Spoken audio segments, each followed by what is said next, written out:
আত্মীয়তার সম্পর্ক ছিন্নকারী জান্নাতে প্রবেশ করতে পারবে না। এখানে কাদেরকে আত্মীয় বলা হয়েছে, আত্মীয়ের লিস্টে কারা আছেন দয়া করে জানালে উপকৃত হতাম। খুব দরকারি একটা প্রশ্ন। আত্মীয়তার সম্পর্ক রক্ষা করা সুন্নত না মুস্তাহাব? ফরজ।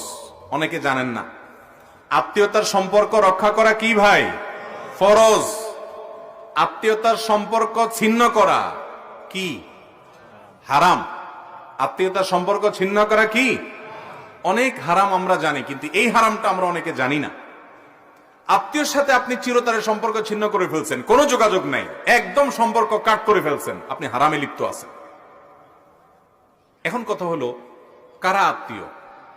এর উত্তর হলো যে আত্মীয়ের সাথে সম্পর্ক রক্ষা করা ফরজ, সম্পর্ক ছিন্ন করা হারাম, তারা হলো রক্ত সম্পর্কীয় আত্মীয়। যাদের সাথে আপনার ব্লাডের সম্পর্ক আছে, রক্ত সম্পর্ক আছে, এই আত্মীয়ের মধ্যে এক নম্বরে চলে আসে বাপ এবং সন্তান, মা, বাপ মা এবং সন্তান। কারণ বাপ মার সাথে সন্তানের সম্পর্ক একেবারে সরাসরি রক্তের। এরপরে হলো